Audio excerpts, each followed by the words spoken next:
اللهم صل على سيدنا محمد اللهم صل على سيدنا محمد.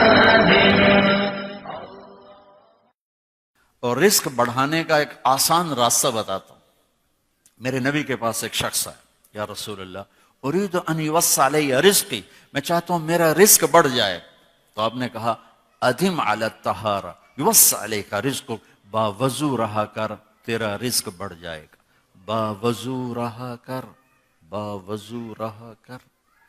کئی خواتین کا بھی فون آتے ہیں, مرد بھی پوچھے, غصہ بہت آتا ہے, کوئی وظیفہ بتائیں. میں نے کہا وظیفہ کوئی نہیں, با وضو رہو, چونکہ غصہ آگ ہے اور آگ کو پانی بجھاتا ہے. اس لیے میرے نبی نے فرمایا غصہ آئے وضو کرو, پانی پیو, کھڑے ہو بیٹھ جاؤ, بیٹھو لیٹ جاؤ, تو تم با وضو رہو, تمہارا غصہ نیچے چلا جائے گا. ختم تو ہو نہیں سکتا لیکن نیچے چلا جائے گا, قابو میں آ جائے گا. کہ با وضو رہنا گویا ہر وقت اپنے آپ کو پانی میں رکھنا ہے.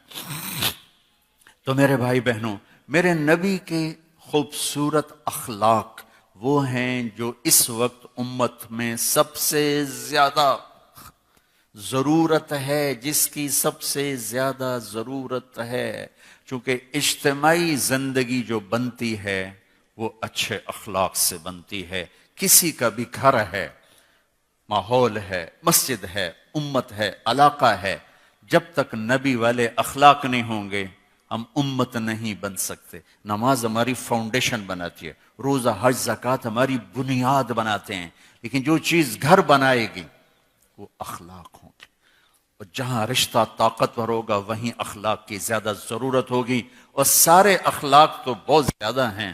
دو باتیں کہہ دیتا ہوں, دو بات, صرف دو باتوں میں ساری چیزیں. ایک دو حدیثیں سناتا ہوں. میرے نبی نے کہا یا معاذ الا انبئک بملاک ھذا کلہ, ایک لمبی نصیحت فرمائی. کہا معاذ اب تمہیں ساری نصیحت یعنی تمہیں سارے دین کا خلاصہ بتاؤں, تمہیں سارے دین کا خلاصہ بتاؤں. کہا جی ما ہوا, وہ کیا ہے؟ تو مجھے دیکھو, سارے میری طرف دیکھو. معاذ تمہیں سارے دین کا خلاصہ بتاؤں. کہا جی کیا ہے؟ تو آپ نے یوں کیا,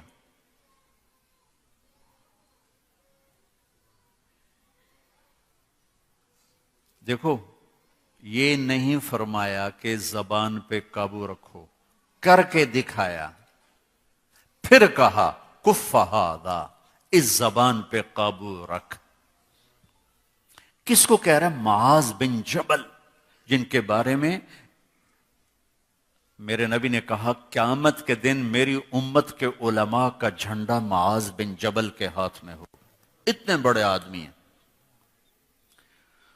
اور 4 سال پہلے میں اردن گیا تو ان کی قبر پہ حاضری دی اور دعائے اپنا فاتحہ کے لیے میں مزار میں داخل, اور سارے مزار میں خوشبو تھی. میں سمجھا جو قبر پہ چادریں ہیں وہاں سے خوشبو آ رہی. دعا کر کے میں چلا گیا, نماز تھی, بیان تھا. بیان سے فارغ ہو کر پھر دوبارہ میں گیا تو پھر میں کھڑا یہی سوچ رہا تھا, خوشبو. تو ایک صاحب وہاں کھڑے تھے, وہ مجھے شاید انہوں نے میرے چہرے کو پڑھ لیا. کہا آپ خوشبو محسوس کر رہے ہیں؟ میں کہا جی کر رہا ہوں. کہا آپ کا کیا خیال ہے ان چادروں میں ہے؟ 6-7 چادریں تھی. میں کہا جی. کہا آپ سونگو. میں نے ایک ایک چادر کو سونگا, کوئی خوشبو. اس نے مجھے بتایا کہ یہ اس قبر سے خوشبو آ رہی.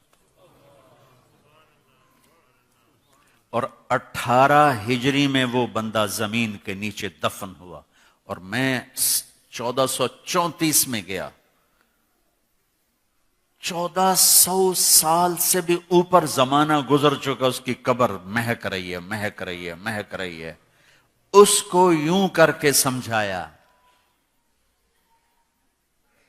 بھائیو میرے رب کی قسم, بڑے بڑے ٹرالوں کو بریک لگانا آسان ہے, جٹ جہازوں کو بریک لگانا آسان ہے, یہ کھل جائے تو اسے روکنا بڑا مشکل ہے. اس لیے میرے نے کہا کف ھذا, زبان روکو, زبان روکو.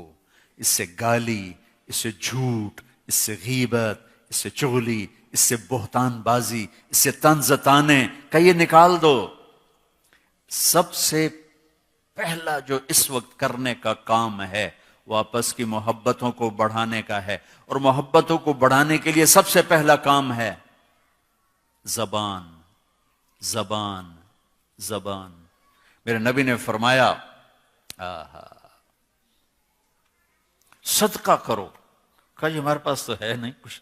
کہا تیرا میٹھا بول بھی صدقہ ہے، تیرا کچھ نہیں، صرف تیری روٹی پوری ہوتی ہے، کوئی $1 بھی نہیں بچتا ہے، تو آپ نے کہا لوگوں سے میٹھا بول بولا کر، یہ تیرے لیے صدقہ ہے۔ میرے نبی سے پوچھا گیا مل اسلام، یا رسول اللہ اسلام کیا ہے؟ تو میرے نبی نے فرمایا طیب الکلام و اطعام الطعام۔ میرے نبی نے فرمایا زبان کا میٹھا بول اور لوگوں کو کھانا کھلانا، یہ اسلام ہے۔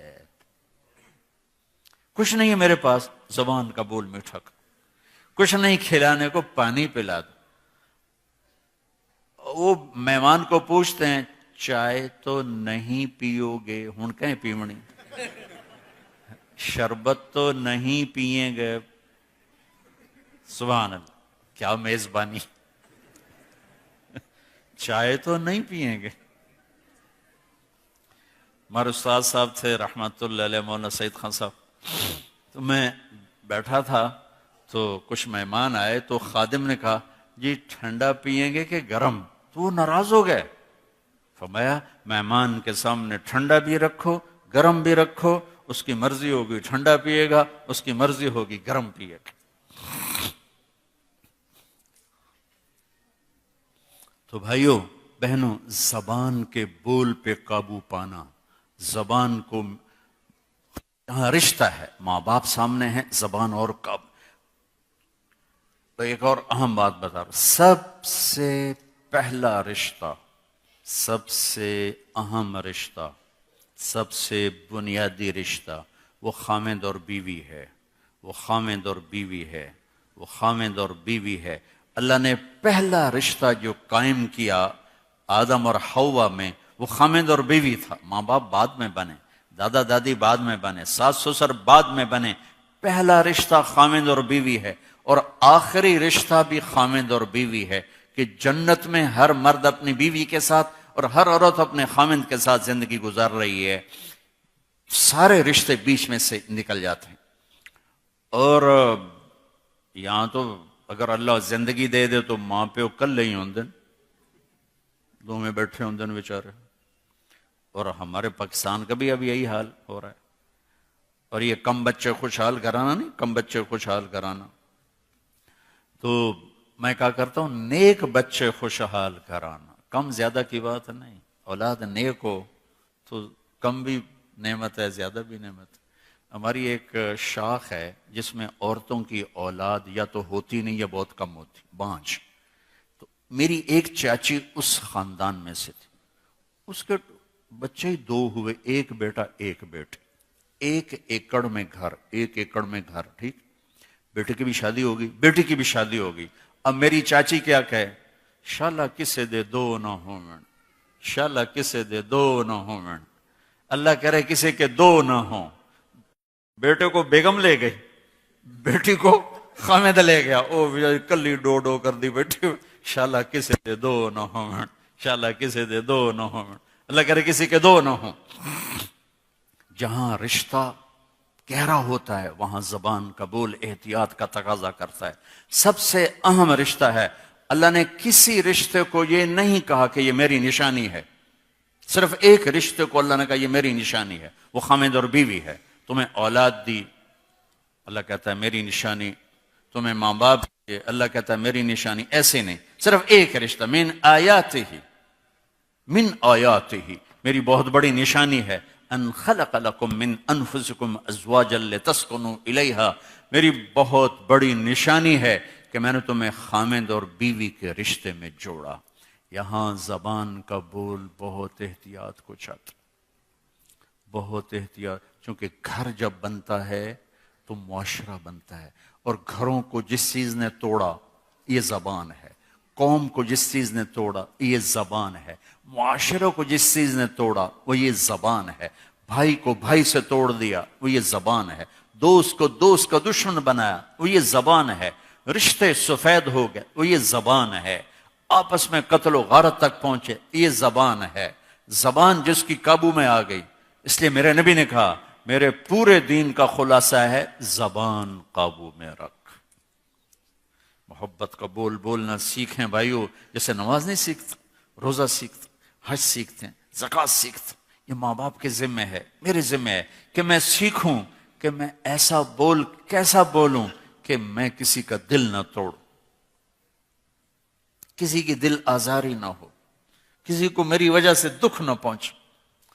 ایک صحابی ہیں ابو دجانہ، فرماتے ہیں لوگوں میرے پاس بخشش کا سب سے بڑا عمل صرف ایک، حالانکہ وہ بدر میں شریک ہوئے اور بدر سے لے کر آخری حج تک اپنے نبی کے ساتھ ساتھ رہے، ایسے صحابہ 200-250 سے زیادہ نہیں ہیں، لیکن وہ فرماتے ہیں لوگوں میرے پاس بخشش کا سب سے بڑا عمل ایک ہے کہ میں نے اپنی زبان سے کبھی کسی کو تکلیف نہیں پہنچائی، اور میرے دل میں کسی کے بارے میں کوئی نفرت نہیں۔